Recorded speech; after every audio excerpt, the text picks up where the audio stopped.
Assalamualaikum warahmatullahi wabarakatuh. Salam jumpa kembali dengan saya. Jumpa lagi dengan channel saya, Nasib Game. Seperti biasa, dukung channel ini dengan cara like, komen, dan subscribe. Semoga kita semua dalam kondisi sehat walafiat, tak kurang suatu apapun. Saya doakan bahagia sedang sakit segera sembuh. Bagi yang sedang susah, segera mendapatkan kebahagiaan. Tak lupa salam persatuan, salam damai, sopan santun, dan salam sukses selalu. Ternyata Malaysia pemenang sejati perang chip antara Amerika versus Cina. Luar biasa, Malaysia bisa dikatakan sebagai pemenang sejati perang chip antara Amerika versus Tiongkok. Malaysia menjadi tujuan investasi asal Amerika juga dari Tiongkok. Malaysia mempunyai perusahaan semikonduktor, perusahaan chip global yang luasnya setara 100 lapangan sepak bola. React kali ini saya ulas videonya dari Wilder ID Adi Bagus Channel. Silahkan sukai dan subscribe bagi yang belum. Daripada penasaran, mari kita simak videonya bersama. Kawan-kawan, bencana alam yang melanda Taiwan diduga mengganggu operasional TSMC secara signifikan. Artinya, kemungkinan besar akan ada kelangkaan chip canggih yang diproduksi oleh TSMC, termasuk chip AI Nvidia dan jajaran chip mobile. Kerentanan pasokan chip global akan semakin kompleks dengan adanya babak baru upaya saling jegal antara Amerika Serikat dengan China, termasuk upaya Tiongkok untuk mengurangi ketergantungan pada produksi chip Intel. Perang sengit antara Amerika dan Tiongkok berdampak signifikan terhadap eksistensi rantai pasok chip global, mulai dari supplier bahan baku hingga pada part hardware. Situasi ini memaksa produsen chip dan perusahaan-perusahaan teknologi untuk mencari alternatif mengamankan masa depan mereka. Sejumlah negara berlomba-lomba menjadi alternatif, di antaranya Vietnam, Thailand, bahkan India. Tetapi, negara mana yang pada akhirnya akan memenangkan perang chip ini? Ternyata bukan Amerika, Tiongkok, Vietnam, Thailand, atau India. Sampai hari ini, Malaysia adalah yang menanggung keuntungan terbesar dari perang chip antara Amerika Serikat dengan Tiongkok. Malaysia dengan cepat menjadi magnet tujuan favorit bagi perusahaan-perusahaan manufaktur chip global. Intel misalnya telah berencana untuk berinvestasi sebesar 7 miliar US dollar. Pembuat chip asal Jerman, Infineon, juga akan berinvestasi sebesar 7 miliar US dollar. Nvidia, perusahaan yang terdepan dalam CPU kecerdasan buatan, akan mempersiapkan dana awal sebesar 3 miliar dolar. Masih ada perusahaan lain seperti Austria Atris, Texas Instruments, Ericsson Jerman, dan juga Lam Research dari Amerika Serikat. Langkah perusahaan Amerika Serikat ini ternyata juga diikuti oleh perusahaan teknologi dan perusahaan pendukung manufaktur chip asal Tiongkok. Jumlahnya tidak main-main, sekitar lebih dari 50 perusahaan asal Tiongkok telah berekspansi di Penang, Kedah, dan juga Perak. Pertanyaannya, mengapa Malaysia menjadi tujuan utama dari perusahaan chip global? Dalam hal investasi semikonduktor, Malaysia memang sudah lebih dahulu maju.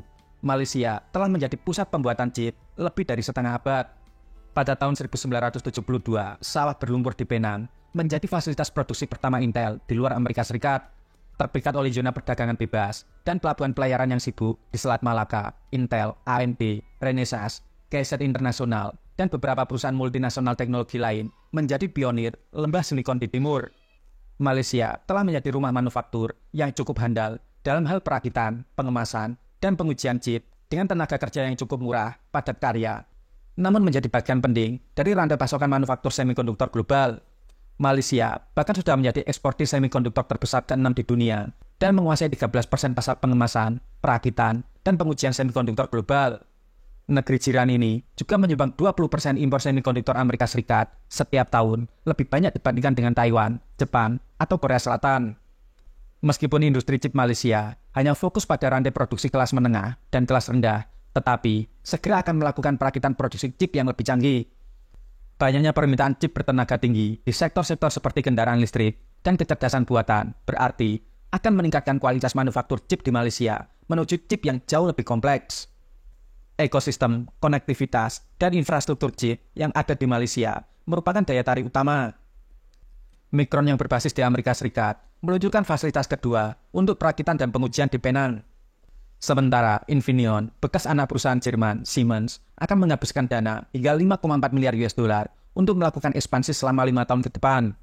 Perusahaan ini sedang membangun lokasi produksi terbesar di dunia untuk chip silikon karbida yang banyak digunakan produsen kendaraan listrik. David Lessey, eksekutif AMS Osram yang berbasis di Penang, mengatakan diversifikasi rantai pasokan sudah dimulai sejak 2 tahun yang lalu. Situasi ini ikut melahirkan banyaknya startup lokal. Opstar, salah satu dari sedikit perusahaan Malaysia yang berspesialisasi dalam desain sirkuit terpadu, yang pada tahun lalu mulai terdaftar di Bursa Saham Kuala Lumpur, menyatakan bahwa 10 tahun ke depan investasi akan mengalir lebih deras karena perang dagang antara Amerika Serikat dengan China. Menariknya, bukan hanya perusahaan Amerika Serikat yang berlomba membangun pabrik chip di Malaysia, berbagai perusahaan teknologi tinggi Korea, Jepang, dan Tiongkok juga mulai berekspansi ke Malaysia. Khusus untuk perusahaan Tiongkok, mereka berupaya menghindari sanksi Amerika Serikat agar tetap bisa bekerja sama dengan berbagai perusahaan Amerika. Setidaknya, ada 55 perusahaan Tiongkok daratan yang berbasis teknologi mulai mendirikan pabrik di Penang. Berbagai perusahaan China diberi pilihan yang cukup sulit, dilarang menyuplai atau bekerja sama dengan perusahaan teknologi Amerika Serikat jika masih memproduksi di Tiongkok. Remington misalnya, perusahaan yang membuat suku cadang seperti rangka mesin untuk Lam Research dan hybrid material di Amerika Serikat, mulai membuka pabrik di Malaysia dan memburu talent tenaga kerja. Mereka berebut para engineer lokal dengan perusahaan-perusahaan lain. Malaysia juga berpeluang menjadi negara yang melahirkan manufaktur chip open source terbaru yang sangat prospek dan murah, yaitu RISC-V, pesaing utama ARM. Star5 Teknologi yang berbasis di Shanghai adalah pemimpin dalam RISC-V, sebuah teknologi sumber terbuka yang digunakan di Tiongkok yang bersaing dengan desainer chip asal Inggris ARM. Star5 sedang membangun fasilitas di Penang, namun beberapa anggota parlemen Amerika Serikat sudah ingin membatasi perusahaan-perusahaan Amerika Serikat untuk berkolaborasi dengan proyek RISC-V. Peluang besar ini bukan berarti tanpa hambatan. Malaysia mengalami kekurangan tenaga kerja teknik yang cukup parah. Industri semikonduktor membutuhkan puluhan ribu karyawan teknik yang masih belum mampu disuplai oleh kampus-kampus. Zafrul, Menteri Perdagangan, menyatakan sektor listrik dan elektronik saja membutuhkan 50.000 insinyur, tetapi hanya 5.000 mahasiswa teknik yang lulus setiap tahun, dan banyak dari mereka menyeberang ke Singapura karena memperoleh gaji yang jauh lebih tinggi. Selain kekurangan talent, Malaysia juga bisa terseret dalam konflik geopolitik Cina-Amerika, meskipun peluangnya cukup kecil. Jika Amerika Serikat terus memperluas kriteria sanksi mereka, misalnya dengan memasukkan produk dan peralatan yang dibuat oleh perusahaan Tiongkok yang ada di Malaysia ke dalam daftar terbatas, maka Malaysia mungkin akan melihat cerita yang berbeda. Artinya, masih ada tanda tanya mengenai apa lagi yang bisa dilakukan oleh Amerika Serikat. Tetapi, pembatasan lebih lanjut mungkin akan menjadi kontraproduktif, mengingat kehadiran signifikan perusahaan-perusahaan Amerika di Malaysia. Sambil waspada terhadap ancaman, Malaysia harus fokus secara agresif pada pertumbuhan investasi kelas atas atau akan kalah terhadap persaing regional. Vietnam dan India sedang membangun industri semikonduktor mereka sendiri, seringkali dengan insentif negara yang jauh lebih tinggi dan lebih banyak insinyur yang tersedia. Malaysia bisa menjadi hub teknologi penting yang menghubungkan relasi Amerika Serikat dan juga Tiongkok. Negara yang berbasis pada investasi teknologi tinggi akan memiliki posisi strategis secara ekonomi dan secara geopolitik. Namun, Malaysia juga memiliki sejumlah besar PR yang harus diselesaikan, yaitu menyediakan tenaga kerja terampil berkali-kali lipat yang mampu dihasilkan oleh seluruh universitas.